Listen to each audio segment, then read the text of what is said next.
Amados irmãos, dando início a este que é o ponto mais importante do culto, o momento em que vamos meditar na palavra do Senhor, eu quero convidar a igreja a abrir a palavra de Deus em Gênesis 37, para fazermos a leitura a partir do versículo 21. Gênesis capítulo 37, nós vamos ler dos versos 21 a 30.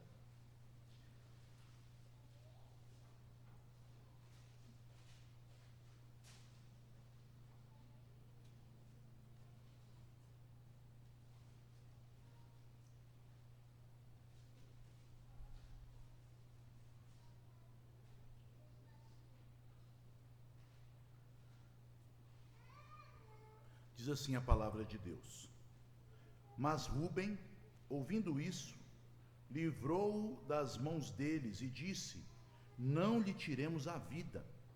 Também lhes disse Rúben: Não derrameis sangue, lançai-o nesta cisterna que está no deserto, e não ponhais mãos sobre ele. Isto disse para o livrar deles, a fim de o restituir ao pai. Mas logo que chegou José a seus irmãos, despiram-no da túnica, a túnica talar de mangas compridas que trazia, e tomando, o lançaram na cisterna vazia sem água. Ora, sentando-se para comer pão, olharam e viram que uma caravana de ismaelitas vinha de Gileade. Seus camelos traziam aromatas, bálsamo e mirra, que levavam para o Egito. Então disse Judá a seus irmãos: De que nos aproveita matar o nosso irmão e esconder-lhe o sangue? Vinde, vendamo-lo aos ismaelitas, não ponhamos sobre ele a mão, pois é nosso irmão e nossa carne. Seus irmãos concordaram. E passando os mercadores midianitas, os irmãos de José o alçaram e o tiraram da cisterna, e o venderam por 20 siclos de prata aos ismaelitas. Estes levaram José ao Egito. Tendo Rúben voltado à cisterna, eis que José não estava nela.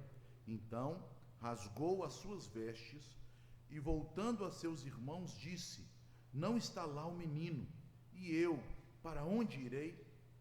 Oremos. Pai querido, nós te suplicamos nesta hora a graça da sabedoria que provém do teu Santo Espírito. O Senhor mesmo declara que esta sabedoria que emana do teu trono, sabedoria que é luz eterna e preciosa, porque reflete o caráter do próprio Deus, ela não é dada aos sábios instruídos da terra, aqueles que o são segundo a carne, mas aos pequeninos a quem o Senhor quer bem, aqueles que humildemente te invocam. Pois o Senhor, ó Deus, declara que aqueles que pedem sabedoria, o Senhor dá a eles liberalmente e em nada lhes impropera. Por isso, ó Pai, nós te pedimos que o teu Espírito, que é o revelador das Sagradas Escrituras, que inspirou os santos apóstolos e profetas para que registrassem as verdades eternas, que este mesmo Espírito, que é o Espírito de revelação e sabedoria, haja no coração de cada um de nós, para não apenas entendermos de maneira intelectual as verdades que aqui são registradas por Moisés, mas que sejamos, ó Deus, descortinados em nossa alma, expostos em nosso coração, tenhamos, ó Deus, pelo teu Espírito Santo sondado o nosso íntimo, o nosso interior pela palavra, que vejamos, ó Deus, nossa imagem refletida nela como em um espelho, para que por meio da palavra o Senhor nos purifique, nos faça, ó Deus, crescer para a glória do teu nome em edificação, em santificação. Abençoa-nos, ó Pai, é o que te pedimos nesta hora, em nome de Jesus. Amém. Irmãos, antes de entrarmos nos versículos que acabamos de ler, e também no registro desta narrativa que conta as aventuras que foram vivenciadas por José, os sofrimentos que ele padeceu por causa do ódio que seus irmãos tinham a ele, é importante entendermos como esta narrativa se encaixa no livro de Gênesis, porque se não tivermos esta compreensão maior das Escrituras e da mensagem das Escrituras, nós poderemos nos perder apenas em um caso de família. Irmãos que são homens maus, malvados, que odeiam seu irmão predileto e que, motivados por esta predileção, já que Jacó tinha em José o seu menino de ouro, eles então perpetuam uma maldade descompensada e há entre eles discordância sobre o que fazer com este irmão mais novo, ao ponto de que o mais velho, como um protetor da família, ele se desespera ao ver o destino do caçula. Poderíamos fazer esta leitura simplesmente moralista e até psicológica. O papel do primogênito, o filhinho caçula predileto do pai e coisas deste tipo. Mas para fazermos a leitura correta, tal como o Espírito Santo a revelou para Moisés e então nos entrega, nós precisamos entender o livro e como este capítulo e este livro se inserem na revelação de Deus.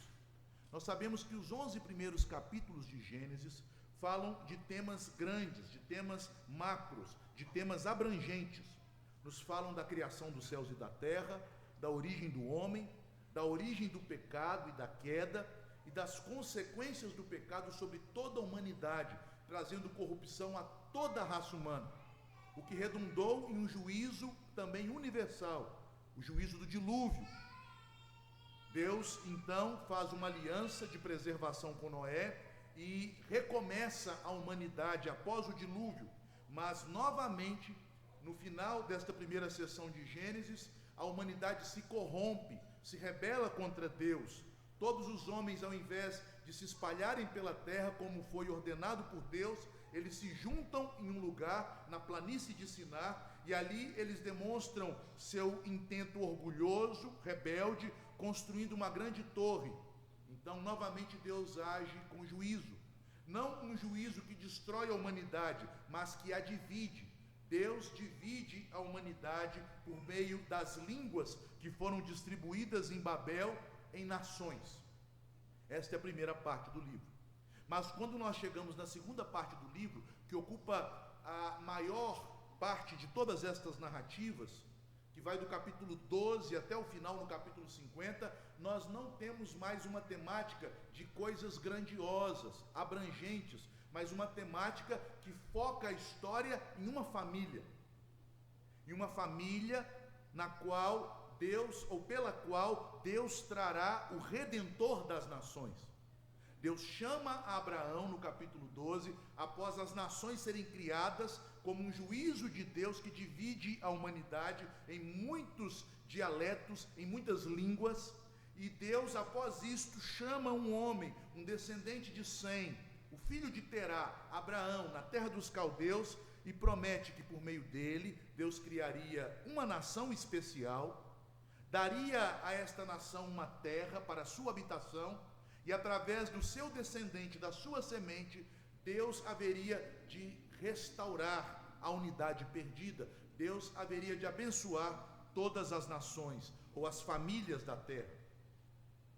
Portanto, a história da família de Abraão, Isaque e Jacó, história de Jacó contada agora nos seus filhos, é a história de como Deus está cumprindo esta promessa para abençoar as nações. É a história da aliança da promessa, é a história do pacto da graça, é a história da igreja de Deus no período patriarcal, uma igreja que não era ainda uma nação, como se dará no livro de Êxodo com Israel, mas uma igreja que se limitava a uma família, a família destes patriarcas, Abraão, Isaque e Jacó e os seus 12 filhos.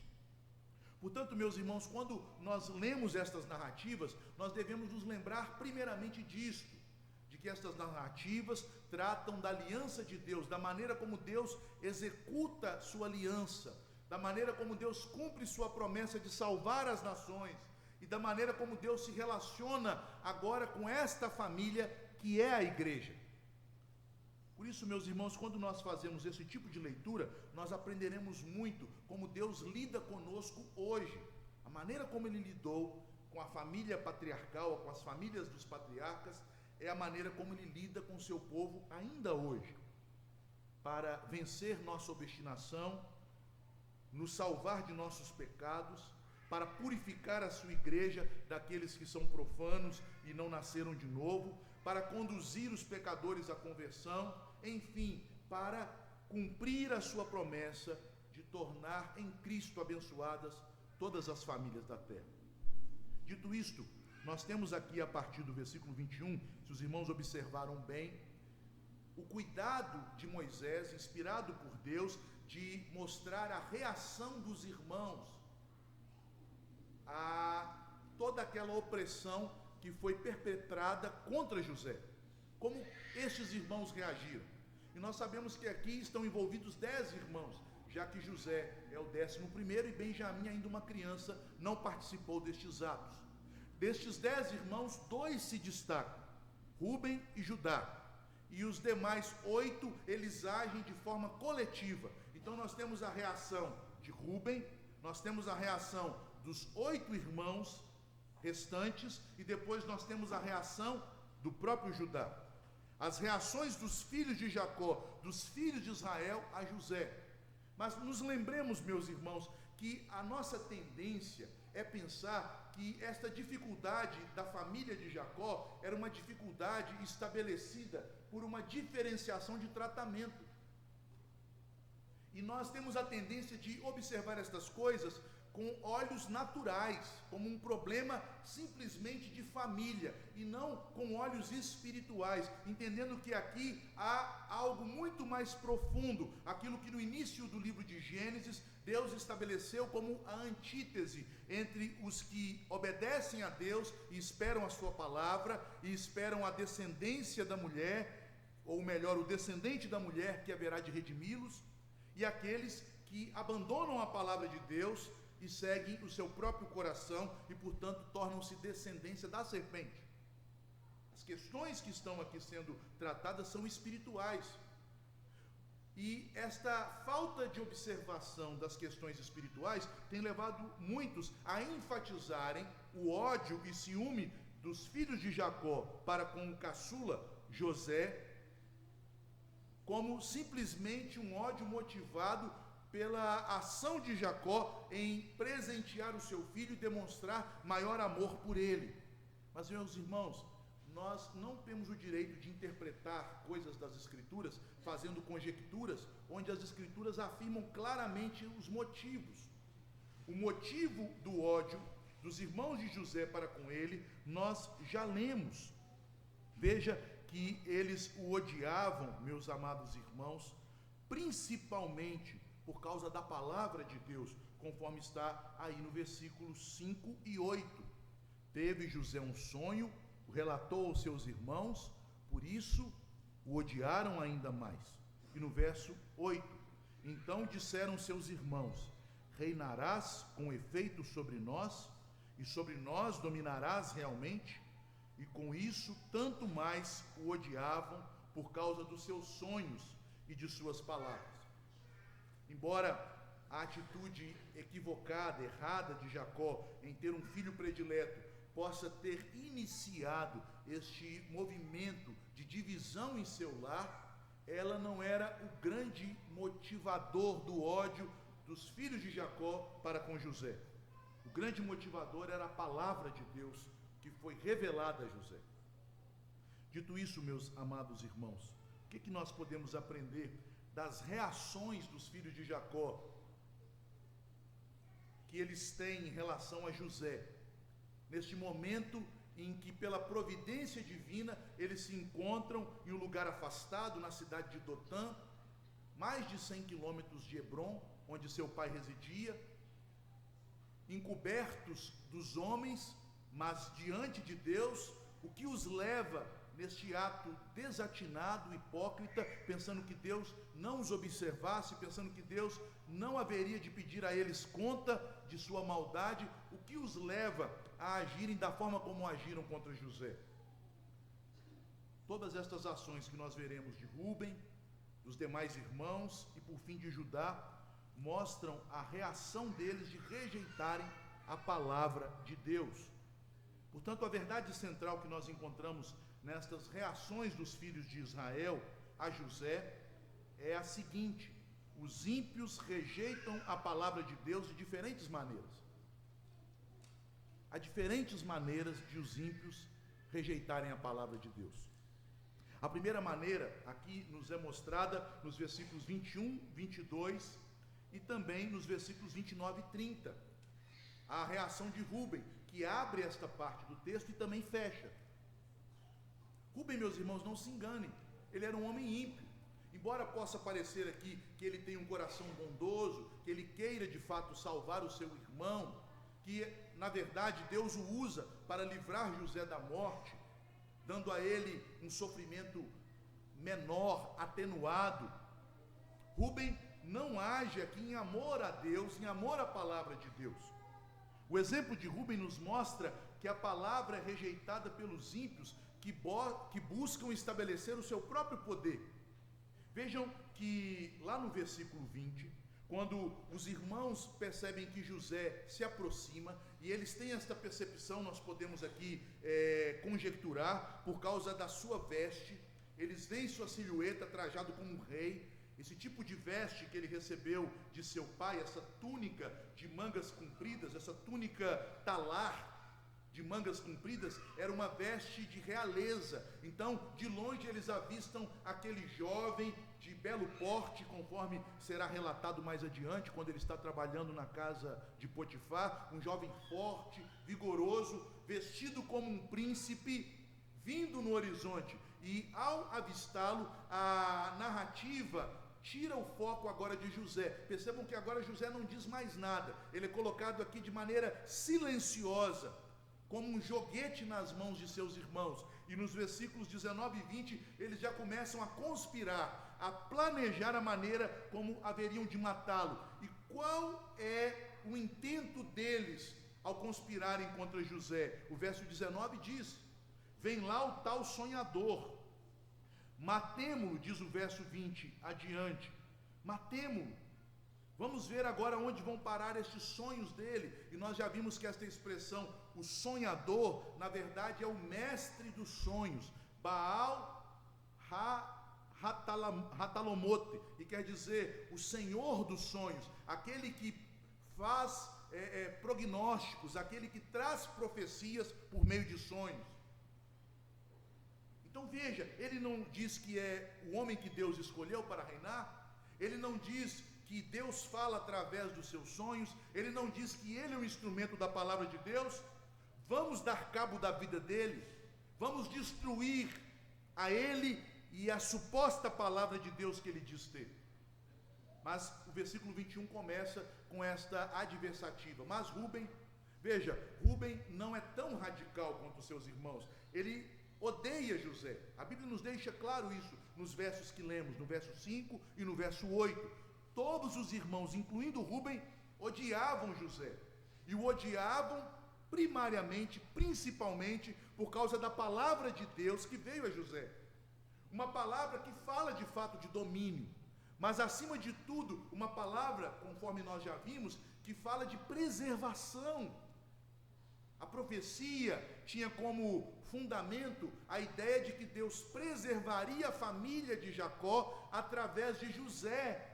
A profecia não coloca os irmãos em uma posição inferior, porque tanto no primeiro quanto no segundo sonho, o elemento que representa José, quer seja os feixes de trigo ou a estrela, é o mesmo elemento que representa os seus irmãos. Portanto, eles são iguais, embora José ocupe uma função que o distingua de seus irmãos, eles são iguais em dignidade. E tudo isto para preservá-los, tal como o primeiro sonho revela, José como uma fonte de provisão.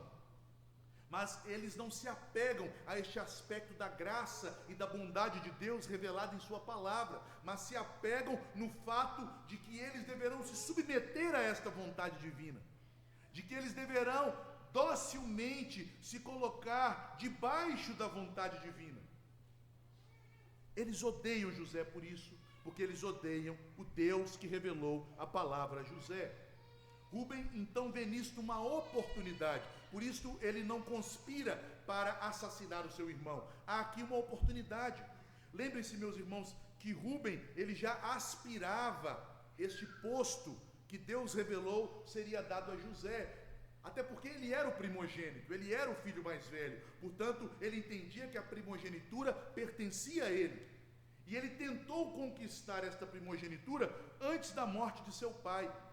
É o filho pródigo, semelhante ao filho pródigo, o filho que quer a herança de pai vivo. E ele o faz, meus irmãos, de uma forma terrível, de uma forma extremamente pecaminosa, como nós podemos ler no capítulo 35, quando nos é declarado que Rúben, ele se deitou com a concubina de seu pai. Claramente uma tentativa de impor-se à força, de demonstrar que ele era o substituto legal de seu pai, aquele que tinha poder inclusive sobre as propriedades de seu pai e suas concubinas. Percebam, meus irmãos, que o pecado de Rúben se assemelha ao pecado de um dos filhos de Davi, mais adiante na história, Absalão. Absalão foi aconselhado, se eu não me engano, por Aitofel, se não me falha a memória, a manifestar seu poder sobre o reino de Israel, sobre o trono de Davi, deitando-se com as concubinas de seu pai, diante do palácio, em uma tenda que foi armada no pátio do palácio real em Jerusalém. Portanto, Rúben tomou esta mesma atitude, mas agora ele viu, perdoe-me a forma coloquial de expressão, mas para nosso entendimento, ele viu que o tiro saiu pela culatra. Porque ao tentar se estabelecer como líder de seus irmãos, como substituto legal de Jacó, como primogênito que haveria de comandar a casa de Jacó, o cabeça das 12 tribos de Israel, ele perde a confiança de seu pai, algo que é demonstrado pelo fato de seu pai, dando maior honra a José, tê-lo presenteado com uma vestimenta que indicava que José seria o primeiro entre seus irmãos. Um fato que realmente vai se consumar adiante. Porque no futuro a primogenitura é dada a José. Rúben então ele vê nessa situação uma oportunidade. Veja o versículo 22, que aqui há a explicação do que motiva Rúben a salvar José. Não é sua convicção de que José falava em nome de Deus, não é sua convicção de que os sonhos de José eram proféticos e, portanto, aqui ele estava preservando a palavra do Senhor que fora dada à sua família. Pelo contrário, Rúben apenas queria preservar o seu direito a ter poder sobre os seus irmãos. Não derramei sangue, lançai-o nesta cisterna. As cisternas lá da Palestina são diferentes das nossas. Geralmente nós cavamos cisternas para acharmos um lençol freático, mas na Palestina as cisternas são cavadas, tal como acontece no sertão nordestino, como espécie de açudes. Elas são cavadas para que quando vem a chuva, elas sejam cheias de água. E elas são cavadas em rochas, muito difícil esse trabalho. Então, nas pedras se cavavam essas cisternas, estes buracos enormes, para que quando viessem as chuvas, aquele buraco fosse coberto de água, que traria provisão nos lugares desérticos. Mas como não era época de chuva, provavelmente aquela cisterna, aquele poço, que mais se compara, como eu disse, a um açude, ali nas regiões áridas do sertão nordestino, aquele poço estava vazio. Rúben então tem esta ideia que os irmãos vão abraçar. A primeira parte da ideia vem dele. Vamos colocá-lo ali, naquela cisterna, que está no deserto. Não vamos matá-lo. Veja, meus irmãos, que há nele esse temor de trazer a ira de Deus sobre si. Um temor que não é piedoso. Ele só teme pelas consequências. Ele tem medo da condenação. Portanto, ele diz, olha, não vamos ser parte da morte dele. Quem sabe ele ali na cisterna, não sabemos se esta era a ideia dele, mas quem sabe ali, ele morre de fome, de frio, vamos deixá-lo ali.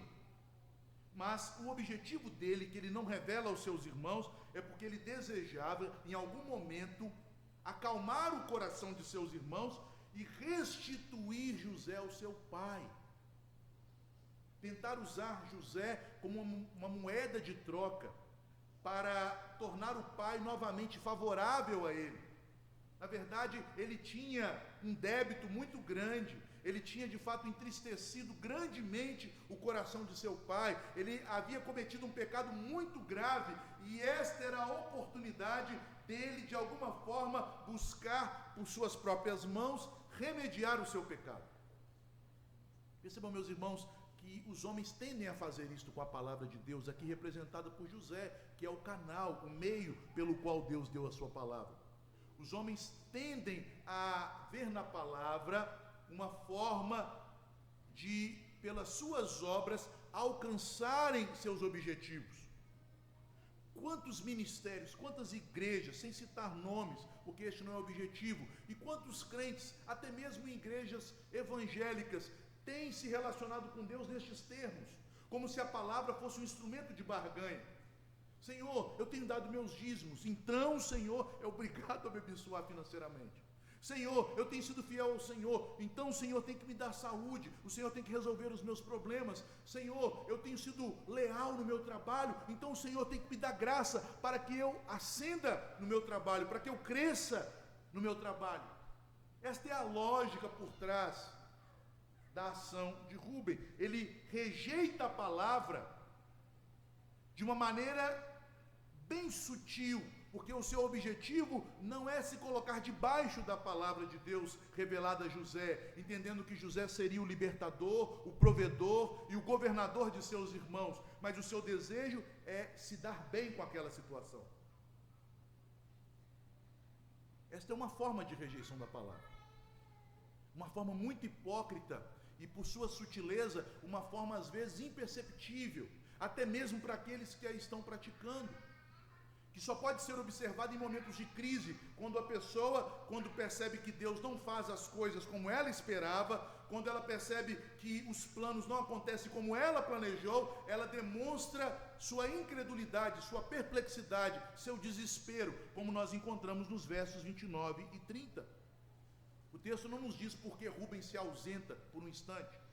Ele se ausenta, deixa o menino José na cisterna, junto com seus outros irmãos, com os outros 9 irmãos. Ele então volta, mas José já não estava lá. E qual é a reação dele? Ele rasga suas vestes, ele se desespera, ele entra numa reação de desespero. Por causa de José? Não, ele odiava José por causa de si mesmo. Tal como Esaú chorou quando percebeu que a bênção não havia sido dada a ele, porque fora enganado por seu irmão Jacó, bem como seu pai, ele chorou por causa de si mesmo. Assim também o faz Rúben. Para onde eu irei? Veja o eu de Rúben aqui sendo destacado.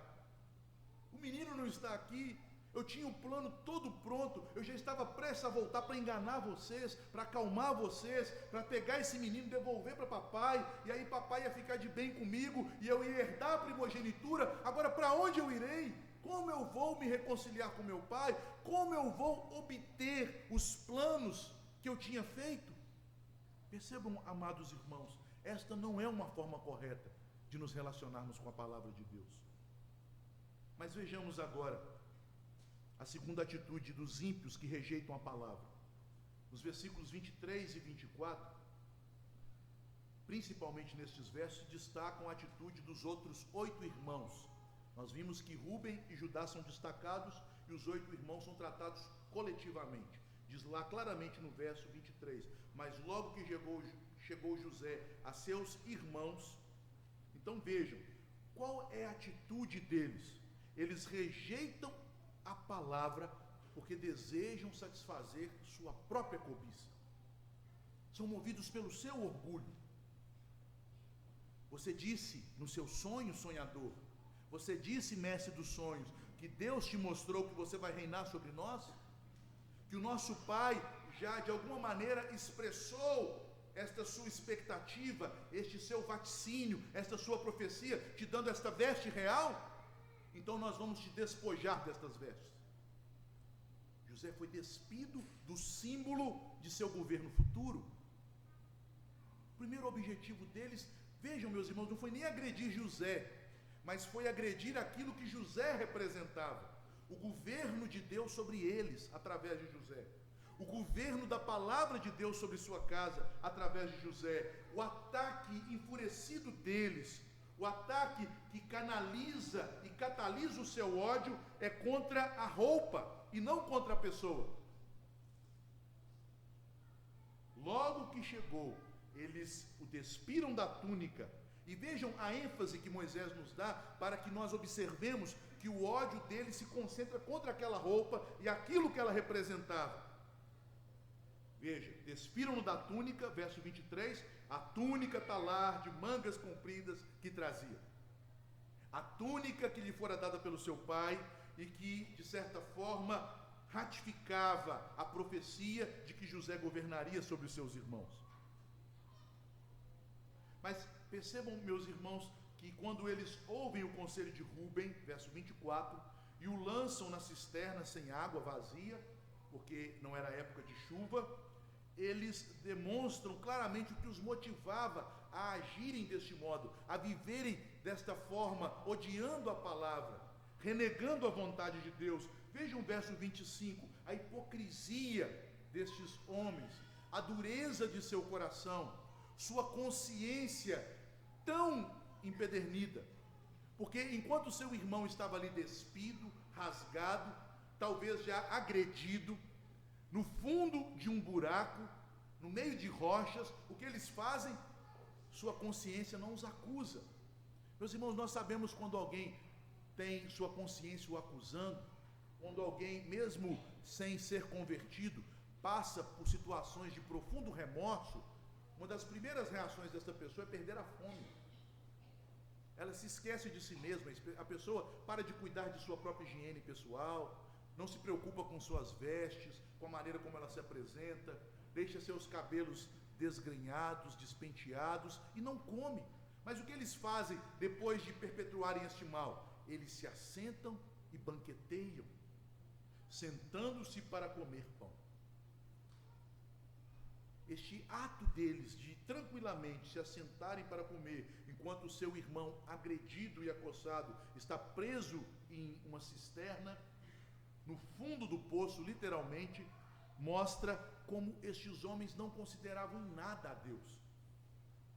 Eles achavam que porque estavam longe de seu pai, os olhos de Deus, o Pai Celestial, não estavam postos sobre eles, que Deus não estava ali e que até nestes atos maus, que Deus não estava os conduzindo para um fim glorioso, para um fim que redundaria no bem deles, destes pecadores.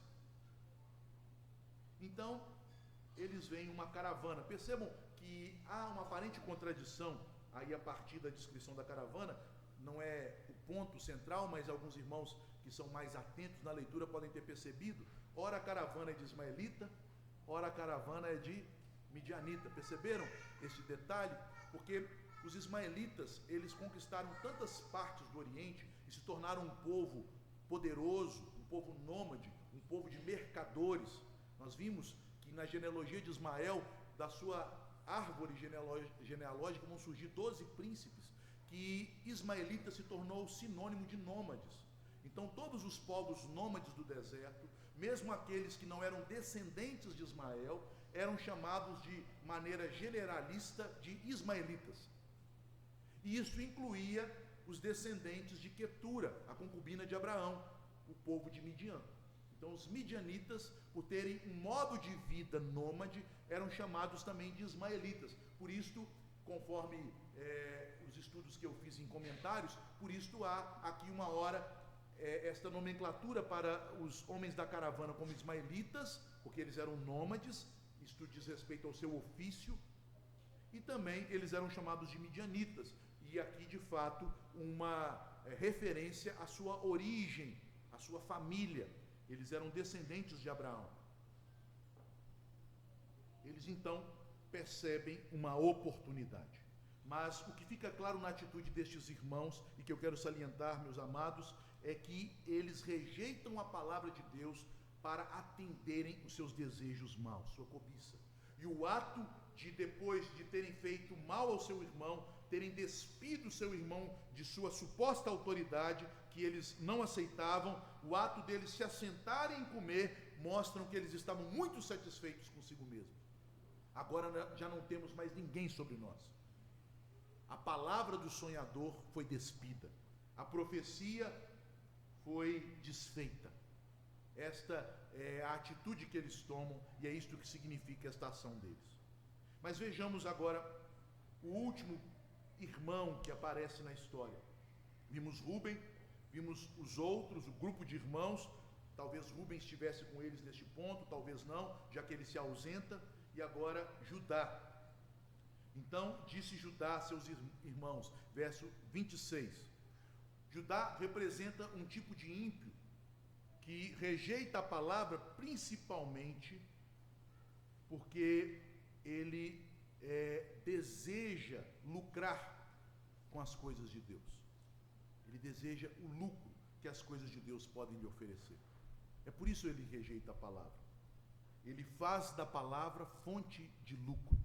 Tal como aqueles falsos mestres que são denunciados pelo apóstolo Paulo em 1 Timóteo 6, que buscam usar a palavra para o seu bem, que o apóstolo Paulo também fala deles, como nós lemos ali em Filipenses no capítulo 1, a partir dos versículos 12 a 18, que Paulo fala daqueles que pregam a Cristo por pretexto. Judá representa estes, que vem na palavra, que vem nas coisas de Deus, algo que pode lhe trazer benefício e lucro material. Então disse Judá a seus irmãos, verso 26, de que nos aproveita matar o nosso irmão e esconder-lhe o sangue? Vinde, vendamo-lo aos ismaelitas, não ponhamos sobre ele a mão, pois é nosso irmão e nossa carne. Seus irmãos concordaram. Veja que pensamento maquiavélico.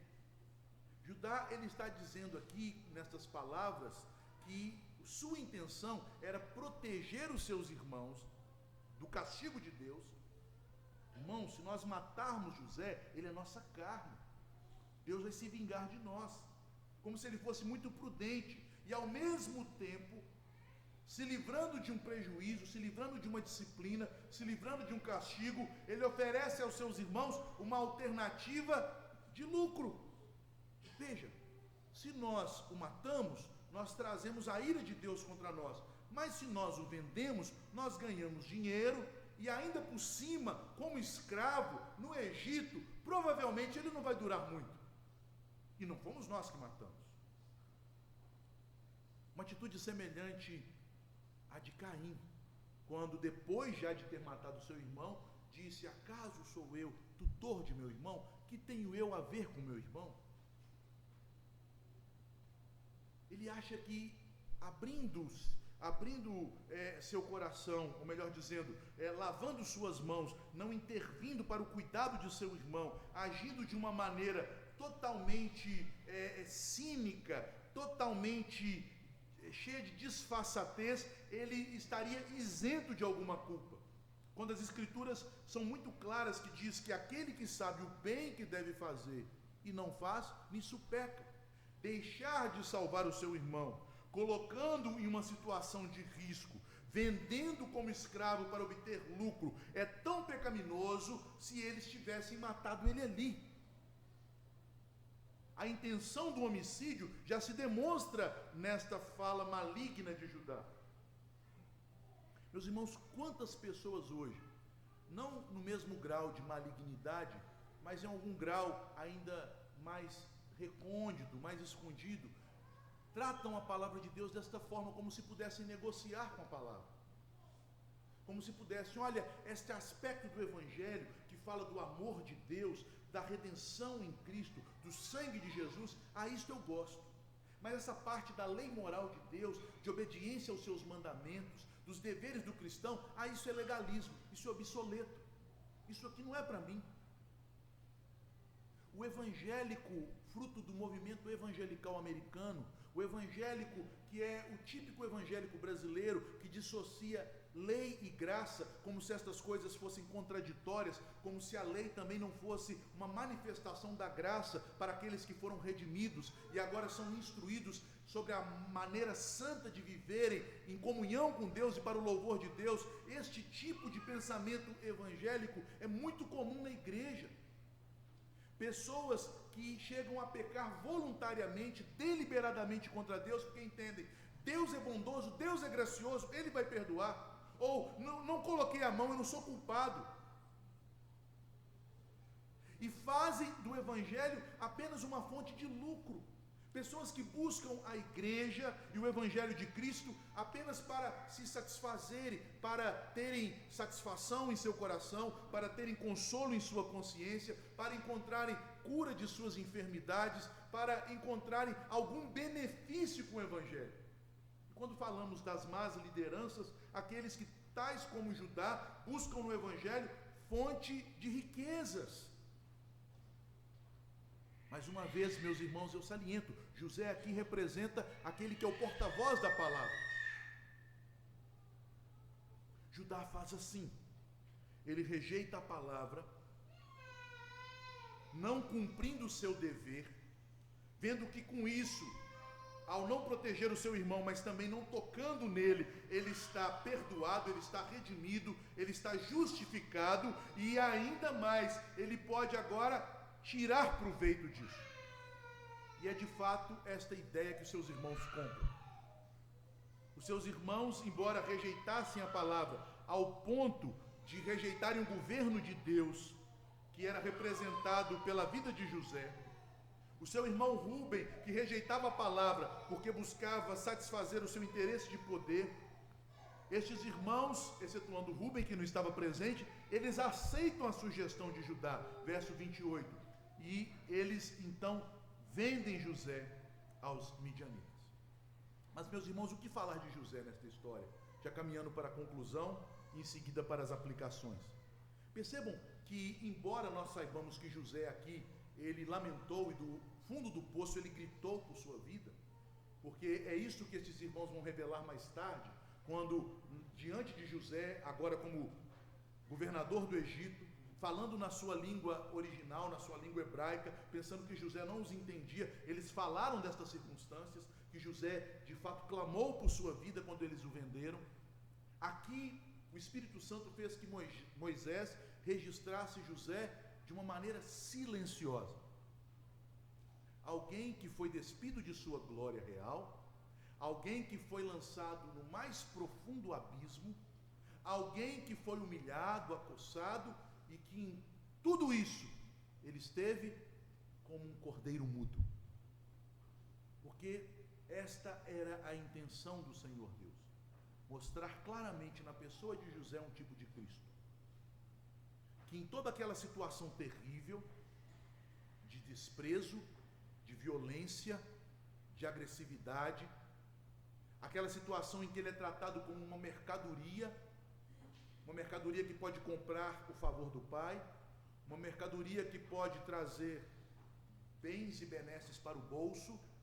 Em tudo aquilo, ao se humilhar, ao ser abatido, Deus estava agindo com sua providência para que por meio daquela humilhação, José fosse um instrumento da salvação daqueles irmãos, daqueles pecadores. Vejam, meus irmãos, como Cristo aqui está no Antigo Testamento, entre sombras ainda, sendo exposto na vida de José. O irmão que veio para reinar, que é rejeitado pelos seus, que é odiado pela palavra, que diz que ele é o rei, que veio ou que viria a ser estabelecido para o bem dos seus irmãos. E por causa disto, ele é humilhado. Mas nesta humilhação, neste abatimento, neste estado tão deplorável, Deus então age para que ele seja comprado e que pelo preço da sua vida, pelo preço do seu sangue, seus irmãos fossem resgatados. Aplicando brevemente esta palavra, este texto da Escritura, em primeiro lugar, nós devemos refletir, meus irmãos, que tipo de relacionamento nós temos tido com a palavra de Deus. Você de fato tem amado a palavra de Deus? Ou você ama os benefícios que ela pode te dar? Nós amamos a palavra de Deus quando, tal como José, que recebeu a profecia, nós suportamos nos momentos em que a palavra de Deus nos coloca em situações de humilhação, de privação, de restrição, nós suportamos confiados no Senhor, silenciosos diante dos homens, mas elevando nosso coração ao Senhor em oração.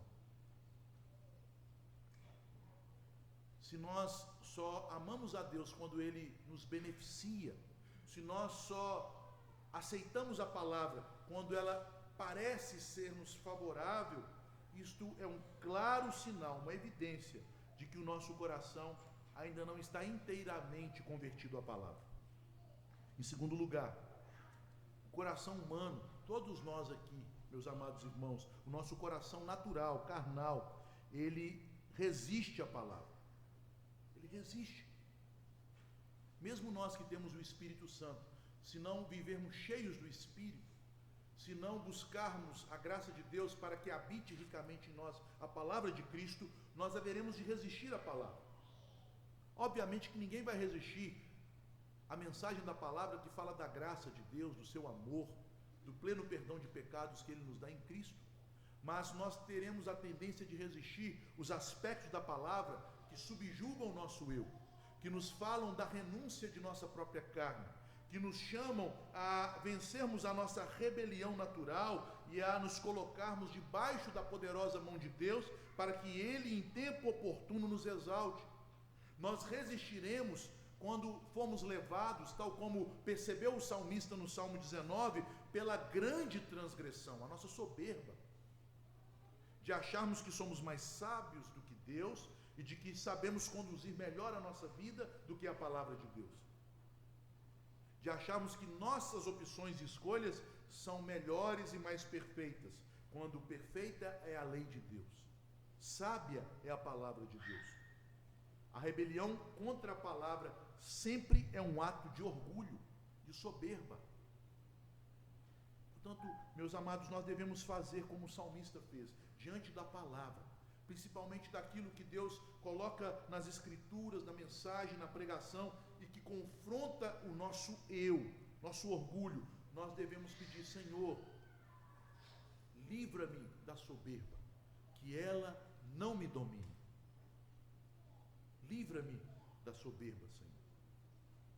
Em terceiro lugar, percebam que há uma atitude antagônica entre José e seus irmãos. Os irmãos de José, ainda inconversos, demonstram a atitude do homem natural diante da palavra autoritativa de Deus. E a atitude destes irmãos foi de se exaltar e de resistir o governo do Senhor. A sua rebelião aqui é expressa no ato deles rasgarem o símbolo do governo de Deus sobre eles, rasgarem a túnica de José.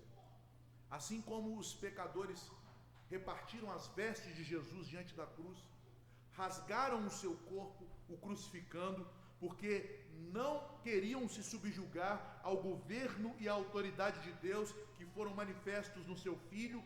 Os irmãos de José fazem isto com aquele que Deus, ali como um tipo de Cristo, escolheu para ser o governante deles.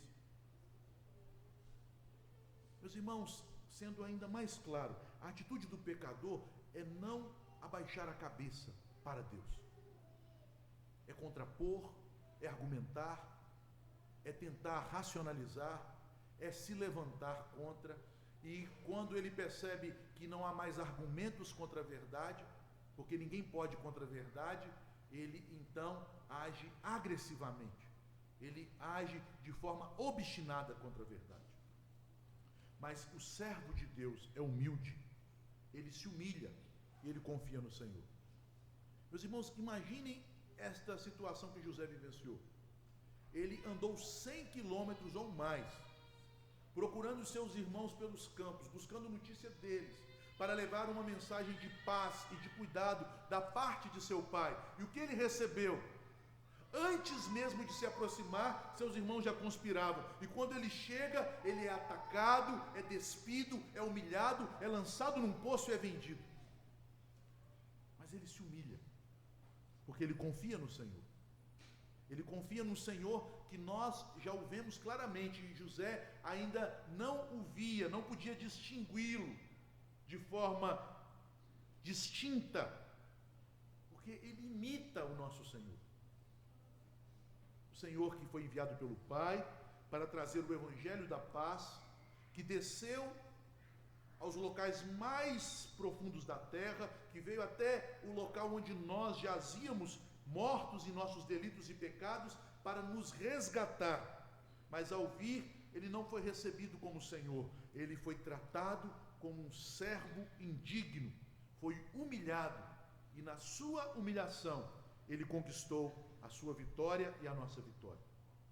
Portanto, meus irmãos, concluindo estas aplicações, José é um tipo de Cristo, mas José também é um modelo de vida daqueles que são um em Cristo. Vejam que o apóstolo Paulo, escrevendo aos Filipenses, ele se gloriava em suas algemas, e ele chama os cristãos de Filipos a se gloriarem nos sofrimentos que padeciam, porque naquela sua humilhação por amor a Cristo, eles estavam participando da obra do Evangelho e dos sofrimentos de Cristo. Os ímpios veem na palavra apenas uma oportunidade para obtenção de poder, para obtenção de riquezas, para obtenção de bem-estar. E quando não conseguem isto, enfurecidos pelo seu orgulho, se voltam contra a palavra. Mas os crentes esperam no Senhor, esperam na palavra do Senhor, porque eles confiam em Cristo. Eles sabem que quando Deus nos abate, Ele nos abate para nos exaltar. José foi abatido, e em ser abatido, vendido para o Egito, Deus, pela sua providência, o conduziu para exaltá-lo, cumprindo o que lhe disse. Jesus foi abatido como um cordeiro mudo, e ao ser crucificado, ele conquistou nossa vitória. Nós, meus irmãos, quando passamos por provações, devemos sempre perguntar a Deus: Senhor, como o Senhor quer ser glorificado em minha vida nestas provações? O que o teu Espírito, ó Deus, quer produzir em meu coração, em meu caráter, unindo-me ainda mais em Cristo, como parte do corpo dele, nestas lutas? O crente nunca se revolta contra a palavra, porque ele sabe que mesmo que a palavra de Deus nos conduza por entre vales, ela sempre produzirá a glória do Senhor e o nosso bem. Que Deus nos abençoe. Vamos ficar de pé para orarmos. Em seguida, após o hino, sermos despedidos com a bênção apostólica.